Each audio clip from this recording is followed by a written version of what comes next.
सच से आंख नहीं छुपाई जा सकती। आज कश्मीर के हालात बदले हैं, आज पत्थरबाजी नहीं होती। आपको लगता है कि ये जो पत्थरबाजी होती है ये सब स्पॉन्सर्ड होते थे, सब सरकारों की मिली वक्त होती थी इसमें, ये चाहते थे ये लोग। रविंद्र रैना साहब मिलिटेंट है यानी कि उनके संबंध है। मैंने बिल्कुल नहीं कहा, आपने मेरा सवाल घुमा दिया। 370 मैंने सवाल में फिर रिफ्रेम करता हूँ। मैंने कहा कि महबूबा मुफ्ती, मैं नाम लेके बताता हूँ, रंगा हो गया या कुछ और बयान सामने आते हैं या किसी के टेररिस्ट के फ्यूनरल पे जाना है, उसके उस पे जाना, आपको नुकसान होता है जो ग्राउंड आपने जम्मू में तैयार की है। अगर हमें लगे कि महबूबा जी तिरंगे के खिलाफ है, सबसे पहला मैं आदमी को पार्टी छोड़ दूँ। एक फरमान आया था कि जो भी स्पेशल एक पर्टिकुलर कम्युनिटी के लोग हैं, जिस जगह पर बैठे हुए हैं उनको तंग न किया जाए, चाहे वो स्टेट लैंड है या कोई भी लैंड है। ये विरोध प्रदर्शन तब क्यों नहीं किया आपने? है सरकारी लैंड पर उनका कब्जा। किस पार्टी से? वो भारतीय जनता पार्टी से। आपकी हर बात बीजेपी के क्यों आ जाती है? ये सवाल पीडीपी से है। मैं लोगों के ढूंढने जा रहे हैं, तो आपके तो घर पे बैठे हैं लोग। मैंने सिर्फ एक आदमी का नाम लिया, आपके तो घर पे बैठे हैं लोग। भाई करिए ना कार्रवाई, charity begins from home. Madam साहिबा को समझ आ गया कि तिरंगा के साथ आप छेड़खानी नहीं, ये बर्दाश्त से बाहर है। हमने कहा था कि हमें ये तिरंगा हमारा है, हम ये भी उठाएंगे, लेकिन हमारा झंडा जो है वो बहाल कीजिए। हमारे झंडे तो वीरेंद्र सिंह कह रहा है ना? नहीं मैडम, महबूबा मुफ्ती कह रही है। नहीं, जम्मू कश्मीर का स्पेशल स्टेटस सिर्फ इसलिए छीना गया कि भारतीय जनता पार्टी जम्मू कश्मीर के इशू से पूरे देश में राज करना चाहती है। कश्मीर का माहौल खत्म, बिल्कुल ठीक हो गया, वहाँ तो टारगेट किलिंग शुरू होगी। नहीं, मैंने ये नहीं कहा माहौल ठीक हो गया, मैंने कहा पत्थरबाजी खत्म हो गई। अब आज अगर कोई 370-35 की बात करता है ना जम्मू में, उसको भी देशद्रोही कहा जाता है। फिर मैं हर हफ्ते पत्थरबाजी से लोग लहू लहान हो जाते थे, रोड बंद हो जाती मैं यही कहता हूं, आप कश्मीर के पत्थरबाजी को दिल्ली की पत्थरबाजी से नहीं जोड़ सकते। पीडीपी अपने जिन बयानों को लेकर सुर्खियों में रहती है, कंट्रोवर्सीज में रहती है, आज उन्हीं शब्दों पर, उन्हीं बयानों पर, उन्हीं मुद्दों पर कहीं झुकती हुई नजर आ रही है। ऐसा ही एक विरोध प्रदर्शन हमने कल देखा जो जम्मू में हुआ, जो एक सर्कुलर आया है स्टेट लैंड, रोशनी एक्ट और काचरीज लैंड्स को लेकर, उस पर विरोध प्रदर्शन करती हुई दिखी। ये झुकाव कैसे संभव हुआ, इस सब पर चर्चा करने के लिए मेरे साथ हैं पीपल डेमोक्रेटिक पार्टी के स्पोक्सपर्सन वीरेंद्र सिंह जी।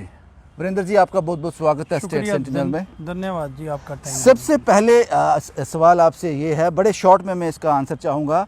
कल आपने विरोध प्रदर्शन किया, जो सर्कुलर आया है गवर्नमेंट की तरफ से कि 31 जनवरी 2023 से पहले जितनी भी इलीगल लैंड है जिन इंक्रोचर्स के पास है वो सब वापस लेनी है। ये विरोध प्रदर्शन क्यों? देखिए ऐसे है कि कल का जो हमारा प्रोटेस्ट था उसमें आप भी आए थे, आपने कवर भी किया था, तो हमने उसमें बड़ी क्लियर एक बात कही थी कि हम जिस एक्शन के खिलाफ हैं वो ये है कि जो ये ऑर्डिनेंस या ऑर्डर जारी हुआ है, इस ऑर्डर में ये कहा गया है कि सरकारी लैंड पर जो इंक्रोचमेंट है वो खाली कर दी। ठीक है। अब बहुत सारे हमने कल भी कहा था हम लैंड ग्रैबरों के हक में नहीं है, जिसने 50, 100, 200 कनाल एक्वायर की है उससे खाली करवानी चाहिए। लेकिन हमारा प्रोटेस्ट का माजरा ये था कि जो गरीब लोग जो सरकार की ज़मीन में आज से नहीं पिछले 50 साल से रह रहे हैं, रहने के मकान के लिए, किसी के पास 5 मरले, किसी के पास 7 मरले, और बहुत सारे लोग ऐसे जिनको महाराजा साहब ने जगह दी थी वो बेघरे थे, इनके पास घर नहीं था। इस ऑर्डर में आप उनको भी बेघर करना चाहते हो। हमारा प्रोटेस्ट उनके लिए था कि उनका बताइए कि जो आपने ऑर्डर तो जारी कर दिया, उस ऑर्डर में कहीं ये मेंशन नहीं है कि हम रेजिडेंशियल मकान को नहीं छेड़ेंगे या गरीब के या आम आदमी के। हमारा प्रोटेस्ट उन लोगों के लिए था कि जो 70 साल से 5 या 10 मरले में रह रहे हैं, उनका कसूर क्या है कि जिन लोगों ने गलत किया उसका कार्रवाई अब कीजिए। लेकिन उन्होंने तो कोई गलती नहीं ना कि वो लैंड ग्रैबर नहीं। मैंने कल भी आपसे ये कहा था कि मैं आपके इस विरोध प्रदर्शन को अप्रिशिएट करता हूँ। अपोजिशन का काम है कि ये सब करना, वो आपने किया भी। लेकिन अब सवाल वीरेंद्र साहब ये है, कल आप बड़े गुस्से में थे, इमोशनल भी थे, जज्बाती भी हो गए, पुलिस के साथ भिड़ंत भी हुई, इस सब के बीच आपका जो प्रदर्शन हुआ। सवाल ये है कि जब आप लोग सत्ता में थे भारतीय जनता पार्टी के साथ, तब आप ही की चीफ मिनिस्टर थी, एक फरमान आया था कि जो भी स्पेशल एक पर्टिकुलर कम्युनिटी के लोग हैं, जिस जगह पर बैठे हुए हैं उनको तंग न किया जाए, चाहे वो स्टेट लैंड है या कोई भी लैंड है। ये विरोध प्रदर्शन तब क्यों नहीं किया आपने? देखिए ऐसे है कि उस वक्त क्या कहा था सरकार ने, बड़ा अच्छा सवाल आपने किया, उसको मैं क्लियर करने के लिए टाइम चाहता हूँ। हमने ये कहा था कि जो आदमी 50 साल से सरकारी लैंड पर अपना कच्चा कुल्ला बना के बैठा है, कच्चा मकान बना के बैठा, हमको धर्म के नाम पे वो ऑर्डर नहीं था ना, उस ऑर्डर में कहीं धर्म का जिक्र था, धर्म का जिक्र तो नहीं था ना, उसमें जितने भी लोग थे कि जो यही था वो एक स्पेशल कम्युनिटी का जिक्र था उसमें। मैं बताता हूँ, वो खाना बदोशों का था कि जिनके पास है ही कुछ नहीं। अब मुझे बताइए कि 50 साल से जो आदमी एक जगह पर रह रहा है, उसके पास 1 कनाल है या 15 मरले हैं या 12 मरले, हमने किसी 50-100 कनाल वाले का नहीं किया था। हमने ये कहा था कि जो आदमी एक 3 पुश्तों से वहाँ रह रहा है उसको तंग मत किया जाए कानून की आड़ में, उसका एक रास्ता निकाला जाए, जो कि पहली सरकारों ने निकाला था। रोशनी एक्ट हमने नहीं बनाया था, वो पहले ने बनाया था। उसमें जो गाइडलाइन थी, जो उसमें लोग आते थे, लोगों ने पैसे भी जमा करवाए थे।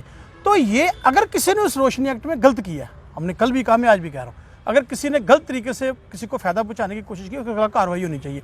लेकिन उसकी आड़ में अगर कोई धर्म देख के तो कोई आर्डर तो नहीं ना चलता, कानून सबके लिए एक होता, उसकी आड़ में आम आदमी को तंग नहीं किया जाना चाहिए। हम तब भी कहते थे, हम आज भी कहते हैं। तो रही बात सरकार की, तो सरकार में बीजेपी भी शामिल थी, बराबर की हिस्सेदार थी। अब मुझे बताइए, एक सोशल मीडिया में कल का, एक पहले भी चलता था, कल का एक और रेवेन्यू डॉक्यूमेंट एक सोशल मीडिया पे चल रहा है, आपके मीडिया के लोग भी है। एक कैंग गांव है, पलवाल तहसील, डिस्ट्रिक्ट जम्मू में, वहां 17 कनाल 9 मरले जमीन है, 1799 नंबर 1789 खसरा नंबर है। वो किसी एक बड़े नेता के नाम पे है। क्या वो उनकी गर्दोरी है, सरकारी लैंड पर उनका कब्जा है। किस पार्टी से है वो भारतीय जनता पार्टी से है, आपने भी वो देखा होगा। अच्छा। अब मैं पूछना चाहता हूँ, मैंने कल भी एक डिबेट में भारतीय जनता पार्टी के स्पोक्स पर्सन से कहा था, भाई ये एक सोशल मीडिया में मैंने नहीं कहा है, जो सोशल मीडिया पे चल रहा है, अगर इसमें सच क्या है झूठ क्या आप बयान कीजिए। आप तो लोगों की ढूंढने जा रहे हैं, तो आपके तो घर पे बैठे हैं लोग, मैंने सिर्फ एक आदमी का नाम लिया, आपके तो घर पे बैठे हैं लोग, भाई करिए ना कार्रवाई, चैरिटी बिगिंस फ्रॉम होम, आप कीजिए उनके ऊपर कार्रवाई। हम भी ये माने कि वाकया में सरकार की जमीन जो है वापस लेने की कवायद है। और दूसरी बात मैं बड़ी इसमें क्लियर करना चाहता हूं कि तब भी सरकार का ये फैसला था, आज भारतीय जनता पार्टी क्लियर कर दे ना आके।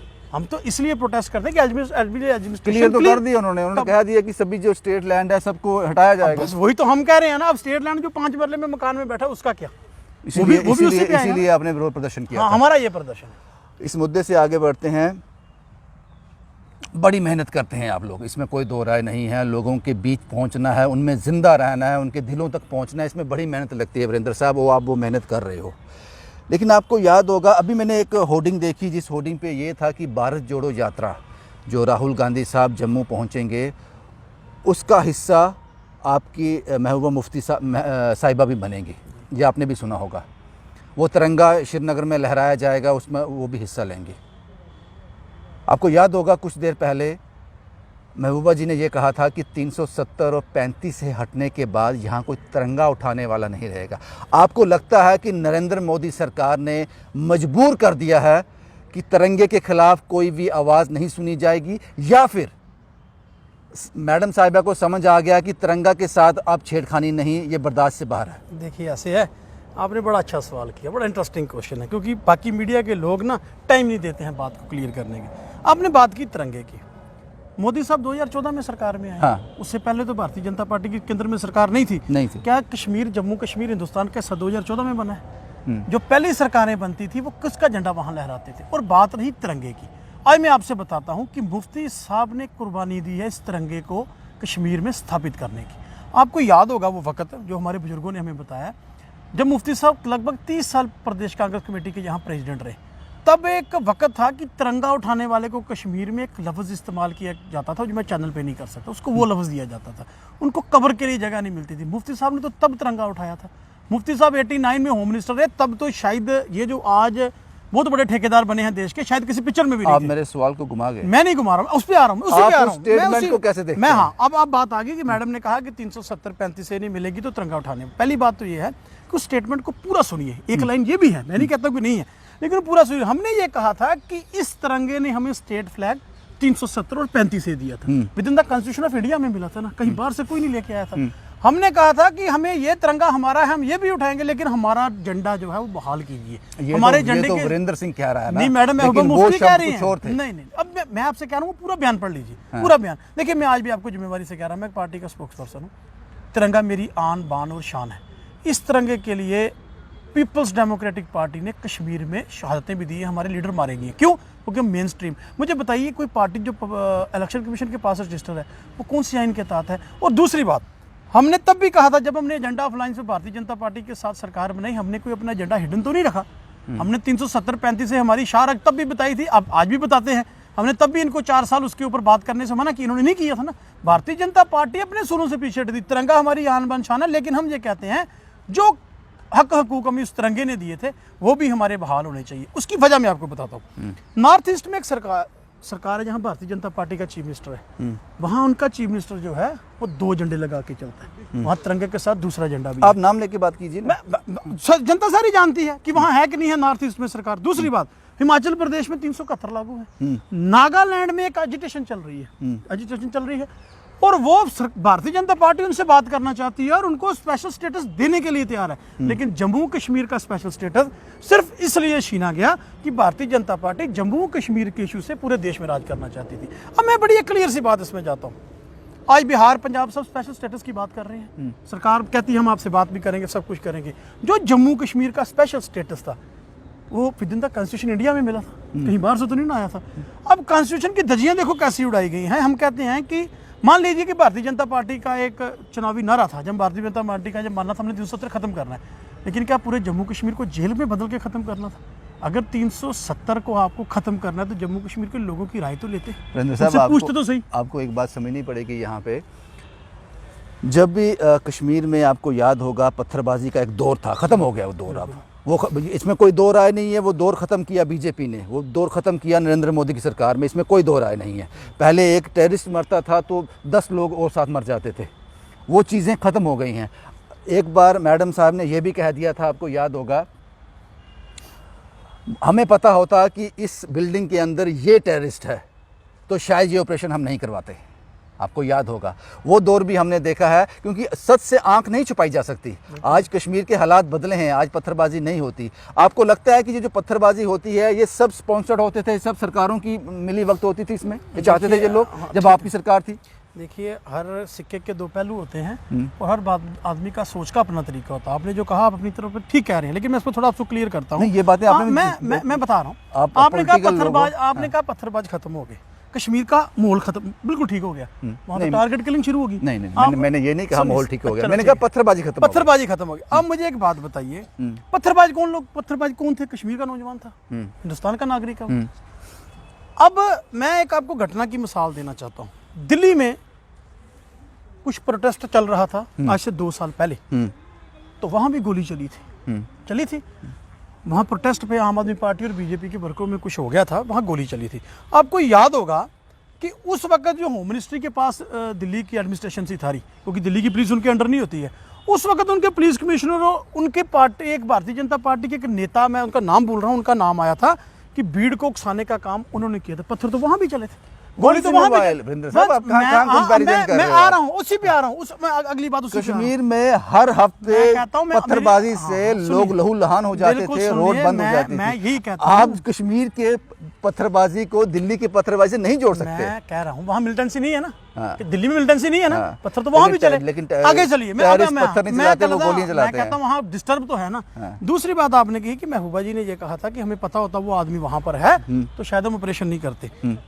वो ये बात थी कि उन्होंने कहा था कि हमें अगर लगता कि इसके ऑपरेशन करने से इतनी बड़ी परेशानी आती तो हम किसी और तरीके को इस्तेमाल करते, उसको जिंदा पकड़ने की कोशिश करते या कोई और तरीका। आप मुझे बताइए आज कश्मीर में करना है नहीं, क्यों नहीं करना है? तो अब मेरी बात सुनिए ना, अगर वो जिंदा पकड़ के तो पता चलता कौन किसके साथ जुड़ा था, किसके तार कहाँ थे। मैं एक बात आपको और इसमें देना चाहता हूँ, मिलिटेंसी एक नसूर है, कोई भी आदमी, कोई भी पोलिटिकल पार्टी मिलिटेंसी को सपोर्ट नहीं करती। अब भारतीय जनता पार्टी के ऑफिस से तालिब हुसैन लश्कर तोयबा का वो मिलिटेंट पकड़ा गया, जो कि लश्कर तोयबा का मिलिटेंट था, तो और उसके साथ साथ उसका एरिया कमांडर था, वो इनका IT सेल का इंचार्ज था। तो हम क्या सोचें अब रविंद्र रैना साहब मिलिटेंट है, यानी कि उनके संबंध है। ये चीज़ें हैं, मिलिटेंसी एक नसूर है, ये समझना पड़ेगा। अगर यही आदमी किसी और पॉलिटिकल पार्टी में होता, मैं आपसे पूछना चाहता हूँ तो उसके साथ क्या किया जाता? हाँ, एक बात रह गई जो मैं आपको क्लियर करना चाहता हूँ। आपने कहा पत्थरबाजी, हम ये कहते हैं कि मिलिटेंसी की घटनाओं में बढ़ोतरी हुई है, टारगेट किलिंग हुई है, आधार कार्ड देख के आदमी को मारा जा रहा है। टारगेट किलिंग में कोई दो राय नहीं है। हाँ, तो फिर हालात ठीक कहाँ है? एक सवाल आपसे और है वीरेंद्र साहब, आपको लगता है कि जब कोई टेररिस्ट मर जाता है, जिसके सर पर पता नहीं कितने बेगुनाह लोगों की जान होती है, उसने उसकी जान ली होती है, जब फ़ौज उसको मार गिराती है, उसको न्यूट्रलाइज कर देती है, तब आप ही के PDP के लोग उसके फ्यूनरल में जाते हैं, ये कहाँ तक सही है? ठीक है, अब मैं आपकी बात आपने जो की है, मैं ये कहता हूँ कि इससे पूरा देश आहत नहीं होता? सुनिए, बीजेपी के लोग जो कहते हैं वही सच तो नहीं है ना। आपकी हर बात बीजेपी की क्यों आ जाती है? ये सवाल PDP से है। मैं कह रहा हूँ, मैं सुन लीजिए, हमने ये कहा कि जब राहुल भट्ट की हत्या हुई, राहुल भट्ट कश्मीरी पंडित हमारा भाई, उसकी हत्या हुई, हम वहाँ भी अफसोस करने जाना चाहते थे, हमें नहीं जाने दिया गया, महबूबा मुफ्ती को घर पे अरेस्ट कर दिया गया। हम ये कहते हैं कि एक सिक्कों के दो पहलू होते हैं। मान लीजिए मैं कुछ गलत करता हूँ, आप इसको जायज मानते नहीं हो? नहीं, मैं सुन लीजिए, मैं कोई गलत करता हूँ, मैं 1 मिनट में अपने भी करता हूँ, मैं कोई ऐसा गलत काम करता हूँ तो मेरे माँ बाप का कोई कसूर नहीं है ना इसमें। अगर कोई आदमी मेरे माँ बाप के साथ दुख प्रकट करने के लिए जाता, मैंने गलत किया, मुझे इंजाम की सजा मिल गई, किसी का माँ बाप नहीं चाहता है मेरा बच्चा मिलिटेंट चोर डाकू बने। लेकिन मैं नहीं, मैं ये सुनो, मैं आगे क्या कह रहा हूँ, मैं ये कह रहा हूँ हम तो सिक्योरिटी फोर्सेस के जब जवान शहीद होते हैं महबूबा जी वहाँ नहीं जाती, लेकिन जाने नहीं दिया जाता। मैच उनके साथ बिल्कुल नहीं कर रहे। वो जो हमारा सेना हमारा गौरव है, हम सेना की वजह से हम सब आप इस बात का जवाब नहीं देना चाहते तो छोड़ दीजिए। नहीं, मैं बात जवाब दे रहा हूँ ना। जिसने गलत किया उसको उसके अंजाम की सजा मिल गई ना। अगर उसकी फैमिली के साथ किसी ने दुख प्रकट किया तो बहुत सारे भारतीय जनता पार्टी के लीडर भी जाते रहे हैं कश्मीर के, आपने वो कभी उनके बारे कभी नहीं सोचा। मैं ये कहना चाहता हूँ कि जायज कह रहे हैं। नहीं, मैं कह नहीं रहा, मैं उसकी कार्रवाई के खिलाफ हूँ। उसने जो किया उसको उसके अंजाम की सजा सिक्योरिटी फोर्सेस ने दे दी। जो देश के खिलाफ हम उसके खिलाफ है, जो देश को तोड़ने की बात करता हम उसके सख्त खिलाफ। मुझे ये सवाल समझ नहीं आया। अब आपको नहीं आ रहा, दर्शक समझ जाएंगे, मैं जो कह रहा हूँ दर्शक समझेंगे। ठीक है वीरेंद्र साहब, एक आखिरी सवाल आपसे। सवाल ये है वीरेंद्र साहब, हमने देखा है बड़े लंबे समय से आप जैसे जो लोग हैं, आप जैसे जो वर्कर हैं, जो ग्राउंड से जुड़े हैं, जैसे कि मैंने पहले कहा कि बड़ी मेहनत लगती है लोगों के दिलों तक पहुंचने के लिए। एक वोटर को कन्विंस करने के लिए बड़ा एक मुद्दत लग जाती है। लेकिन जब श्रीनगर से इस तरह के बयान आते हैं, 370-35 के बाद तिरंगा उठाने वाला नहीं रहेगा, जैसे मैंने पहले कहा कि किसी टेररिस्ट की मौत के बाद उसके फ्यूनरल पे जाना, उसका हिस्सा बनना, आपको इससे नुकसान होता है। जो लोग आपने इकट्ठे किए हैं, जिन लोगों पे आप पहुंचे हो बड़ी मेहनत कर एकदम से 50 स्टेप पीछे आ जाते हैं। देखिए ऐसे है कि मैं क्लियर करूं कि 370 कश्मीर के लिए नहीं था, वो तो पूरे जम्मू कश्मीर के लिए है। 370 की वजह से हमारे जो हक हकूक थे वो सेफ थे। अब मैं जम्मू की बात करूं, मैं कश्मीर छोड़ता हूं, आज जम्मू की बात करता हूं। जब शराब का कारोबार सिर्फ जम्मू में था ना, बाहर के लोगों को, कश्मीर में शराब का इतना कारोबार, जम्मू के लोग कारोबार करते थे। 370 टूटा, एक लीकर माफिया जम्मू में एंट्रेंस कर गया। आप मेरे सवाल का जवाब मैं आ रहा हूँ, मैं उसी पे आ रहा हूँ, मैं सुनिए ना, मेरा पूरा सवाल जवाब सुनो, उसी पे बात आ जाएगी। 370 जम्मू के लिए भी सेफ गार्ड उतना था जितना कश्मीर के लिए था। 370 हमारे जाली जॉइंट माइनिंग जो हमारे रिसोर्सेज थे, 370 टूटी तो बाहर बिक गए ना। हम 370 जम्मू के लोगों की। और मैं एक और बात बताऊँ, जरा पीछे इतिहास बुजुर्गों से पढ़ के देखिए, 370 जो था ना, जहाँ स्पेशल जो एक्ट था। वीरेंद्र साहब आप सियासतदान बन गए, आप बहुत जबरदस्त सियासतदान बन गए। सवाल घुमा दिया आपने। मैंने बिल्कुल नहीं घुमाया, आपने मेरा सवाल घुमा दिया। 370 मैंने सवाल में फिर रिफ्रेम करता हूँ। मैंने कहा कि महबूबा मुफ्ती, मैं नाम लेके बताता हूँ, अब वो साहिबा जब कोई बयान देती हैं, कंट्रोवर्शियल बयान देती हैं, जैसे तिरंगा हो गया या कुछ और बयान सामने आते हैं, या किसी के टेररिस्ट के फ्यूनरल पे जाना, उसके उस पे जाना, आपको नुकसान होता है जो ग्राउंड आपने जम्मू में तैयार की है। मैं कहता हूं कि पहली बात तो कोई ऐसा बयान महबूबा जी ने दिया ही नहीं है कि वो तिरंगे के खिलाफ है। अगर हमें लगे कि महबूबा जी तिरंगे के खिलाफ है, सबसे पहला मैं आदमी को पार्टी छोड़ दूंगा। क्यों? क्योंकि हमने देखा है ना कि तिरंगे की इज्जत किस तरह की जाती है। वो बोल के नहीं है, ये नहीं है कि जिन्होंने 50 साल तिरंगा लहराया नहीं अपने दफ्तर में, आज वो देशभक्ति का पाठ पढ़ा रहे हैं। मैं उससे अलग कहता हूँ, तिरंगे की जो इज्जत है वो हमारे दिल में है। तिरंगे के लिए हमने कुर्बानियाँ की हैं। और दूसरी बात मुझे बताइए, महबूबा मुफ्ती जब चीफ मिनिस्टर थी तो ओथ कौन से आइन की ली थी? कौन सा झंडा वो लगा के चलती थी? वो तिरंगा भी लगाते थे, स्टेट फ्लैग भी लगाते। हमने ये कहा था कि तिरंगे ने हमें स्टेट फ्लैग दिया है, हमारा स्टेट फ्लैग हमें बहाल करो, हम तिरंगा भी उठाएंगे। नंबर 1, तिरंगा बड़ा भाई है, स्टेट फ्लैग छोटा भाई है, हमने तब भी कहा था।